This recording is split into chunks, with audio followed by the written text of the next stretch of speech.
Hello, my name is Jessica Matthews, and I'm here to share with you why we should garden. Since the age my dad was able to put me to physical work, I've been gardening. I've experienced the excitement of small buds bursting out of the ground for fresh air, tasted the satisfying fruits of our labor after a long season. Gardening has not only taught appreciation in the effort of fresh food, but also appreciation for life and the environment that surrounds us. While we may not be interested in gardening as a hobby, we all rely on someone growing something. Excuse me. By attempting just to grow one thing, we can learn to appreciate those efforts towards that fresh food. Now, I'm not here to tell you that gardening is easy. Sometimes there's just no time or proper conditions for a great cultivation, and that's just a sad fact. I've been there. Yes, even after putting forth weeks, months, even years, plants will die. Life in nature is as such unpredictable. Time and effort is something to also take into consideration. If it is too much time to care for your garden, it might become more of an annoying chore rather than something to enjoy. And while there are many physical benefits to gardening, there can also be some aches and pains created from the acts of gardening. Yet, with all that in mind, there are still many reasons to garden and ways to overcome those obstacles. First, I'll define what I mean by gardening.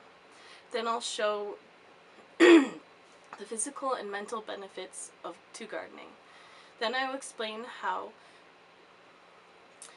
gardening can build communities. So first, gardening is just the growing and cultivation of plants. And what I mean by cultivation is simply just the caring for of a plant. So when we picture a garden, I'm sure we generally picture a large plot of land outdoors somewhere. But I'm here to tell you otherwise.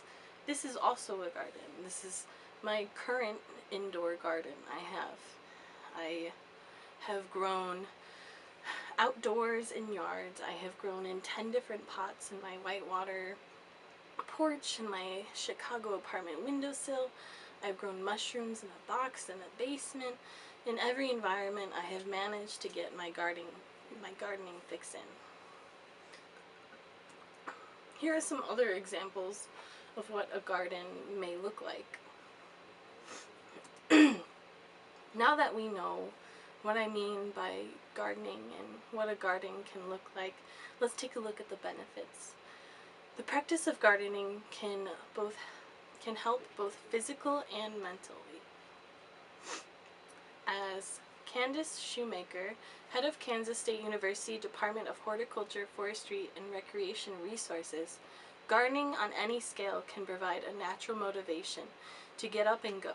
For one thing, you know there are plants you've got to go out and water and weed and keep them alive. So I see this as a workout buddy, for example. Just that other factor that can rely on us is all some of us need for that spark of motivation. Gardening can help with physical activity. With the bending and the lifting, the digging, etc. As you can see, it can help with weight loss, it can help build strength, flexibility, blood circulation from the movement, and vitamin D from the sunshine. There are many physical ways that gardening may help. While physical benefits are a bit more obvious, there is some outstanding research done on the mental and cognitive benefits of gardening. Some of the mental benefits can include stress release, it can be a source of meditation, it can improve self-worth and self-esteem, and it can even improve depression in some cases. Now, I'm sure we've all heard that term, rub some dirt in it, you'll be fine. Well, there's actually a little bit of truth into that. There have been studies that shown that bacteria within the soil and just the physical contact in working with soil can help depression through the microorganisms within the soil. For example, The Mycobacterium vaccae is a harmless bacteria found in soil that boosts serotonin in the brain, working as an antidepressant. In this study shown here, prisoners were given vertical gardens to tend to, and with the produce that they produced from those gardens, they were able to give back to their needy communities. In that study, they outlined the positive impacts associated with planting, tending, and harvesting of food. There are also benefits associated with giving back and doing good through the donation of food to local communities.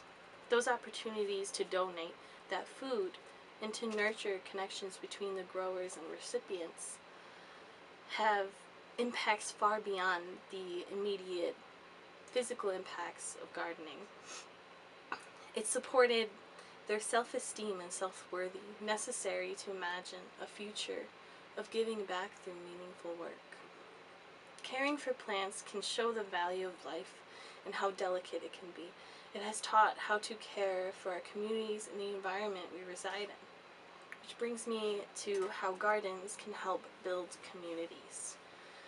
Community gardens are very popular in urban areas, but we have our own here on Whitewater campus that's very successful as well. And they also donate to the food pantry as well.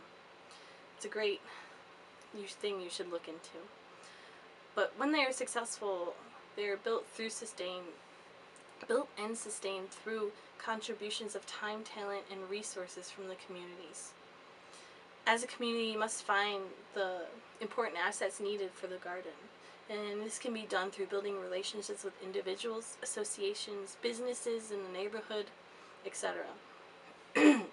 Some of the favorite and most memorable moments in the gardens have been the social interactions it has created, from building a sort of trust relationship between your fellow gardener, to sharing fresh crops with your neighbor, to guests asking about the houseplant you proudly place in your social space.